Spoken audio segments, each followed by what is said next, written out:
ये गांव में नाम भूल गई हूँ, इस गांव का नाम गांव का नाम रोहटा है। तो बहुत सारे विद्वान आ चुके हैं, उस समय के पढ़े लिखे। तो देखो जी, ये जो भीड़ है इसने तो अच्छे अच्छे जो राजशाही थी वे पलट दी इस भीड़ ने। तो वे साइकोलॉजी नहीं समझ रहे जनता की कि जनता चाह क्या रही है। ब्राजील में जब 70-80% तक का एथेनॉल ईंधन में मिलवाया जाता है तो मोदी जी यहाँ क्यों नहीं मिलवाते? ये मत सोचिए कि भीड़ लग जाएगी तो कानून हम वापस ले लें। आज आप देख लीजिए पिछले 4 साल में, ज्यादा दूर मत जाइए, 4 साल में पेट्रोल डीजल गैस के दाम लगभग दुगने हो गए हैं। धमकी है क्या? धमकी नहीं है, ये रियलिटी है। सारे लोग ऐसे हैं बीजेपी के अंदर खाने नहीं जो दीजिए। मैं बता रहा हूँ, हमारे गांव के भी और दूसरे लोग भी जो बीजेपी का झंडा ठा के बीजेपी को वोट दी थी और ऐसे वोट दी थी, कह दी थी कि वोट बीजेपी को देंगे, जोर लगा के शोर मचा के वोट। राकेश टिकैत ने खरी खरी बात भी कह दी।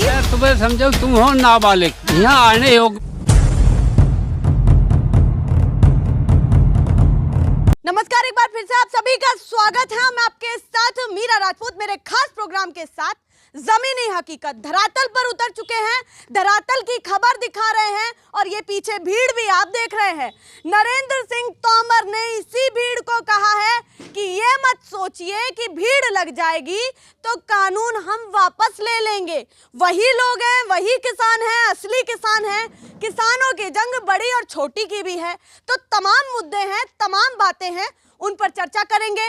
पर राकेश टिकैत ने खरी खरी बात भी कह दी। महापंचायत के तहत हरियाणा से उन्होंने कहा है कि राकेश टिकैत का जो बयान है, उनका ये बयान है कि ये ना सोचे कि भीड़ से कुछ नहीं होगा, भीड़ से तो सत्ता भी बदल जाती है। अभी तो केवल कानून की बात की है। तमाम लोग जुड़ चुके हैं। सबसे पहले बात करेंगे अपने सभी बड़े बुजुर्गों से।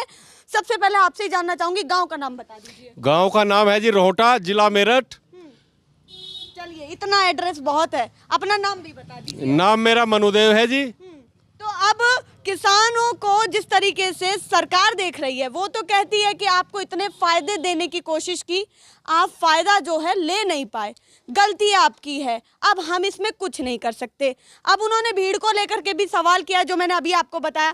किस तरीके से तमाम मुद्दों को देख रहे हैं, जल्दी बताइए। देखो जी, ये जो भीड़ है इसने तो अच्छे अच्छे जो राजशाही थी वे पलट दी इस भीड़ ने। तो और ये भीड़ जो है आगे उन्हें जो है आने वाले जो है विधानसभा चुनाव में और वो जो 24 में लोकसभा चुनाव होंगे उसमें इन्हें जवाब है। ये हकीकत है।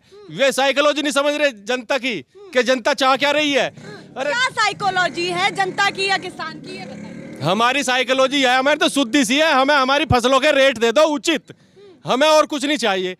और जब हमारी फसलों के रेट नहीं मिलेंगे हमें, तो हम क्या करेंगे? हम तो इकट्ठे भी होंगे, भीड़ भी बढ़ाओगे, हम सारे काम करेंगे जो हमें करने के हैं। जो सबसे आम सी बात है वो ये है, जो निकल के आती है, कि किसानों को बहुत ज़्यादा मैनिपुलेट किया गया है, उनको बहलाया फुसलाया गया है। किसान कितना समझदार है या कितना नहीं समझ पाएगा, क्या इतना पढ़ा लिखा नहीं है, तमाम बातों पर क्या कहना चाहेंगे? ऐसा है जी, जो अपने आप को ये विद्वान मान रहे हो वे आके हमसे जो है डिबेट कर लो आमी सामी की। क्या मान रहे हो कि हम पढ़े लिखे नहीं है? ये सब दिखाई दे रही है, सारे पढ़े लिखे हैं पुराने जमाने के, और हम जो है हम अब के जमाने के पढ़े लिखे हैं। बुझो हमसे क्या पूछता है? 1973 में जो है हमारा एक किलो गेहूं जो है 1 लीटर जो डीजल था 84 पैसे का था। या तो 84 पैसे में 1 लीटर डीजल था और 1 रुपए का 1 किलो गेहूं था। या तो 1 रुपए में जब 1.25 लीटर डीजल आ रहा था, या तो 1 किलो गेहूं में हमें 1.25 लीटर डीजल अब चाहिए। नहीं उसे मानते तो 1967 से 2015 के बीच में किसान की आमदनी 19 गुना बढ़ी। एक सरकारी मास्टर की जो तनख्वाह है वह 320 गुना बढ़ गई।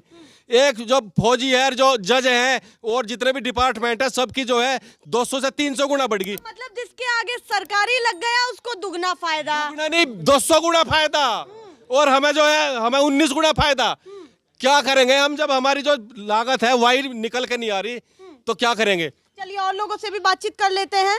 हालांकि ये भी बता दिया कितने पढ़े लिखे हैं आप, डिग्री भी बता दीजिए क्या ली हुई है। मैं MA ज्योग्राफी, MA हिस्ट्री और MA इकोनॉमिक्स, 3 सब्जेक्ट से मैं जो है मास्टर डिग्री है मेरे पास। उस समय के बता दे रहे हैं आपको, उस समय के, अब तो बहुत सारे विद्वान आ चुके हैं, उस समय के पढ़े लिखे हैं, तो आपको अब कानून समझा रहे हैं।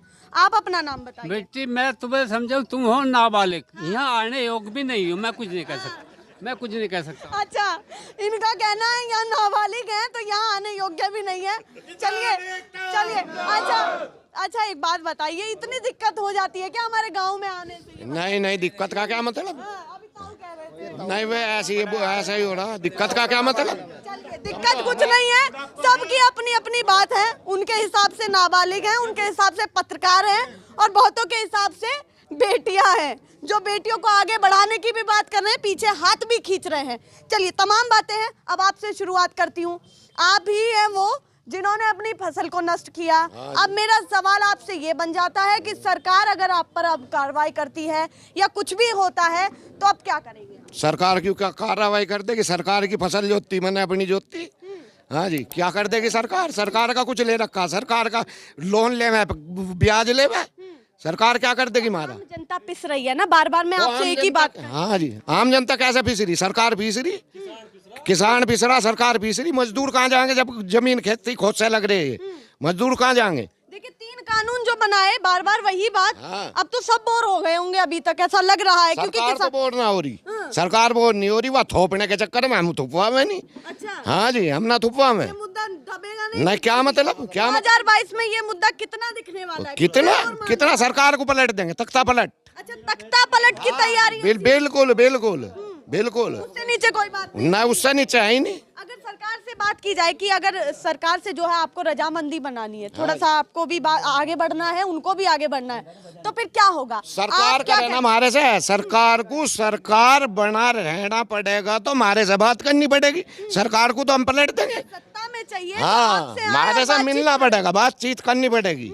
हाँ जी, अब एक बात बताओ, नरेश टिकैत कह रहे हैं कि शादी समारोह किसी में भी यहाँ बीजेपी के नेता या कार्यकर्ता ना दिखे। आप कह रहे हैं कि आइए आइए बात करिए। नहीं तो बात सरकार का, नेता तो ये हमारे भाई ना बनाए ना भेजे ना हमने। ऊपर ही बैठे बड़ी कुर्सी पर, वही चाहिए आपको? क्या जी? हाँ, वे बात करो, काले कानून के ऊपर सीधे करो। उन्हीं से बात होगी, नीचे वालों से बात नहीं होगी। लेकिन कौन से सीधे ऊपर वाले पूछ रही हैं आप? नीचे देखिए, कौन ऊपर से वाले? ऊपर वाले जैसे आपके कृषि मंत्री हो गए, राजनाथ सिंह ने भी बहुत मनाने की कोशिश की, साथ ही साथ हमारे रेलवे के मंत्री ने भी मनाने की कोशिश करी, रेल मंत्री ने मनाने की कोशिश करी, पीयूष गोयल ने। तमाम जो मंत्री हैं लगे पड़े हैं, कैसे मनाएं आप? ये बताइए। देखिए, मनाना ना मनाना एक अलग बात है।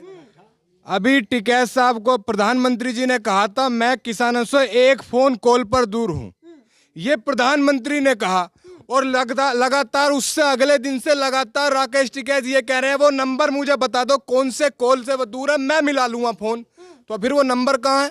ये जो झूठ बोलते हैं ना सत्ता के लोग, हम लोग इसी से ही परेशान हैं। ये सच बात बतावें, इन्होंने, हम लोग बार बार इनसे कह रहे हैं आप जो नियम आपने बनाए हैं ये वापसी ले लीजिए और एमएसपी पे कानून बना दीजिए, हम लोग अपने घर वापसी चले जाएंगे, तुम भी खुश हम भी खुश।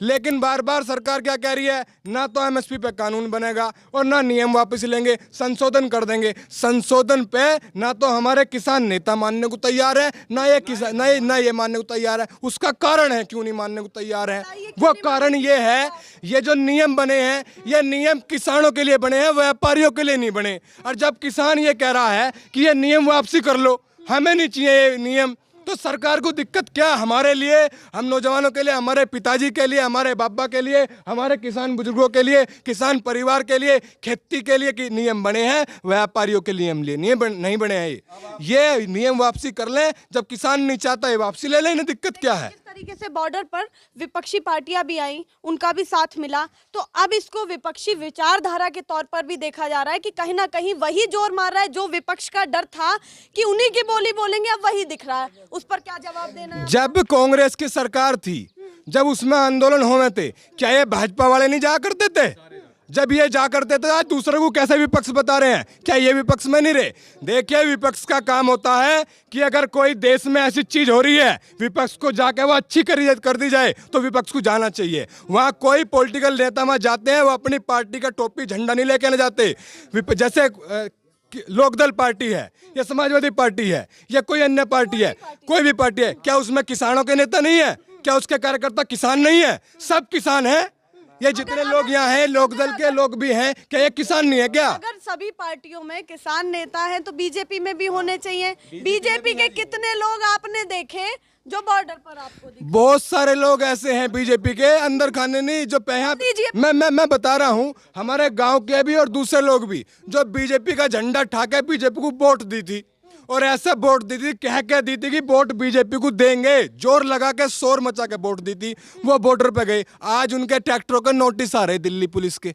आज वे बीजेपी को गाली भी दे रहे हैं और कह भी रहे हैं कि अब जीवन में चाहे किसे वोट दे देंगे पर भाजपा को नहीं देवे। अच्छा, भाजपा से ज्यादा नाराज नहीं, नाराज क्यों नहीं होने के? जिसकी देश में सत्ता होगी नाराजगी उससे होगी, चाहे वह भाजपा हो चाहे कांग्रेस हो। जो नियम ऐसे बनाएगी जिससे किसानों का अनित होगा, जो किसानों के हित के बारे में नहीं सोचेगी, वो किसी की पार्टी हो उसके खिलाफ रहेंगे। आप कितना उचित कर रहे हैं, क्योंकि मैं बार बार एक बात कह रही हूँ, आप अपनी आवाज उठाइए। आवाज उठाने का हक सभी को है, आपको भी है, मुझको भी है। फसल नष्ट करना कितना सही है? क्योंकि एक अगर ऐसा कोई करेगा तो सभी पर प्रभाव जाएगा। पूरे देश भर में ये खबरें चलती हैं, तो सभी पर प्रभाव जाएगा। ये कितना सही है? देखिए, मैं आपको बताऊं, आज किसान अपने जीने और मरने की लड़ाई लड़ रहा है और फसल का दाम तो छोड़िए, उसकी लागत भी पूरी नहीं हो पा रही। आज हमारे शेखर भाई हैं जो किस गांव के लोग हैं, इन्होंने अपनी फसल, खड़ी फसल जोत के ये मैसेज पूरे देश को दिया है। ये मैसेज इसलिए दिया है कि किसान जैसे अपने बच्चे को, एक माँ अपने बच्चे को पालती है ना, ऐसे किसान भी अपनी फसल को पालता है। और जब वो खड़ी फसल नष्ट कर रहा है तो आप इससे अंदाजा लगा सकते हैं कि किसान पर आज कितना किसान का बुरा वक्त है। बिल्कुल। अब इस गांव से और सभी किसान जो खड़े हैं उनके साथ आप नेतृत्व भी कर रहे हैं, सभी का क्या कहना है? सरकार को आप सभी क्या संदेश देना चाहते हैं? जल्दी से अपनी बात खत्म करिए, बोलिए। देखिए, सबसे पहली लड़ाई जो इस वक्त देश में है, ये कि तीनों नियम वापसी हो जाए, एमएसपी पर कानून बन जाए और एमआरपी पे भी बन जा। एमआरपी कम लोगों को पता है, अगर आप स्पष्ट से पूछेंगे तो हम बताएंगे। और दूसरी चीज, हमारी एक और, हमने अब एक और इसमें मांग रख दी है। हम इन कानूनों से पहले भी गन्ने का रेट बढ़ाने की लड़ाई लड़ रहे थे, गन्ने का पेमेंट हमारा हो जाए उसकी लड़ाई लड़ रहे थे। आज आप देख लीजिए, पिछले 4 साल में, ज्यादा दूर मत जाइए, 4 साल में पेट्रोल डीजल गैस के दाम लगभग दुगने हो गए हैं, लेकिन गन्ने का रेट वो का वही है। और ये सारी चीजें किसान अपने यूज में लाता है। किसान के जीवन में जितनी चीजें उपयोग होती हैं वो दुगनी हो गई है। और लेकिन जिससे किसान का काम चलता है, जो उसकी रोजी रोटी है, गन्ने का पेमेंट, ये पश्चिम के किसान है, या गन्ने के पेमेंट से ही उसकी रोजी रोटी होती है, वो वक्की वही है। तो किसान तो मरने की हालत में आ गया ना। आप कह रहे हैं मरने की हालत में आ गया। हाँ जी, क्या कह रहे हैं? गन्ने का रेट C2+50 से है। वो जो स्वामीनाथन आयोग ने जो करी थी, 660 रुपए कुंटल बैठे हैं, और ये दे रहे हमें जो है 315, और वो भी जो है 2 साल में। और इस गन्ने से ये जो शराब आधा रेट में मिल रहा है, आधा रेट से भी कम में मिल रहा है हमें जो है। हाँ, तो हम ये चाहते हैं कि C2+50 से हमारी 23 की 23 फसलों का रेट निर्धारित करे जा, जिससे कि हमारी जो है इनकम बढ़ सके। एथेनॉल को लेकर के भी कुछ कह रहे हैं? एथेनॉल को लेकर ये कह रहे थे हम कि ब्राजील में जब 70-80% तक का एथेनॉल ईंधन में मिलवाया जाता है, तो मोदी जी यहाँ क्यों नहीं मिलवाते? क्यों वे जो कंपनी है जो बाहर से जो तेल आयात करती है, उनके फिक्र के लिए, उनके कमीशन के लिए क्यों जो है वहां से आयात कर रहे हैं? जब यहाँ गन्ना इतना ज्यादा है, इतनी ज्यादा अधिकता हो रही बकौल उनके, तो उसमें से एथेनॉल बना के 70-80% हमारे देश के वाहनों में क्यों नहीं डलवाते, जिससे कि हमारे किसानों की भी आमदन बढ़े, सरकार की भी बढ़े। एक काम तो कर रही है सरकार कि वो जो हमारे गन्ने से जो एल्कोहल निकलती है, वही एल्कोहल की बोतल जो है 1000 रुपए की जा रही, उसको नहीं जोड़ा जाता। हमारे नुके चिन्नी से जोड़ेंगे, चिन्नी से जोड़ेंगे। चिन्नी से क्यों जोड़ रहे? गन्ने से तो जो है 20 तरह के प्रोडक्ट बन रहे, उन सब की कीमत जोड़कर जब हमारी वो शामिल होनी चाहिए।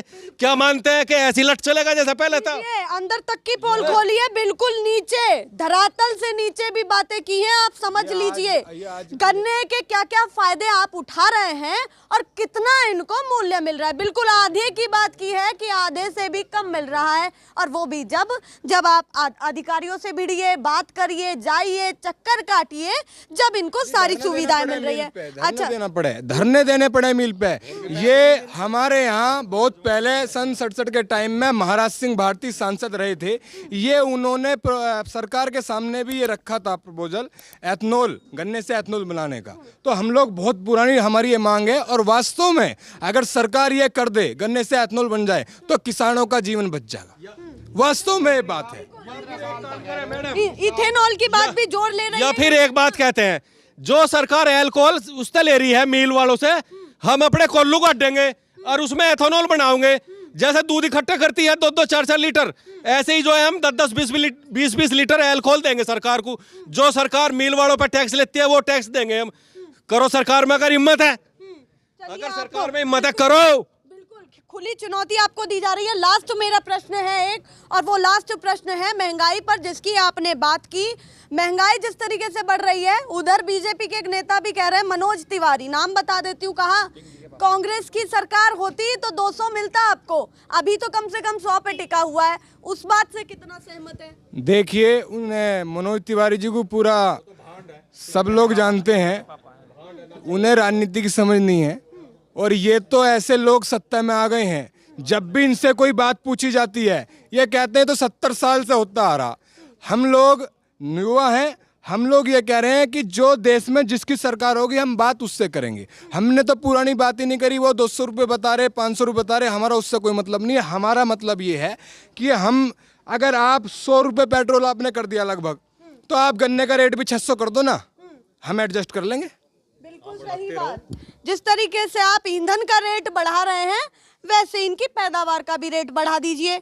ये गांव में नाम भूल गई हूँ, इस गांव का नाम बताइए। गांव का नाम रोहटा है। रोहता है। और इस गांव की बात क्या है? जिला मेरठ। जिला मेरठ लगता है, गांव का नाम रोहता है। ये इनकी सोच है, ये इनकी विचारधारा है, ये है असली किसान, ये है छोटा बड़ा किसान, क्योंकि सभी यहाँ पर हैं। बहुत सारी बातें हैं, बहुत सारे कटाक्ष भी किए गए हैं, तो धरातल पे उतरने की तैयारी हमने भी पूरी कर ली है।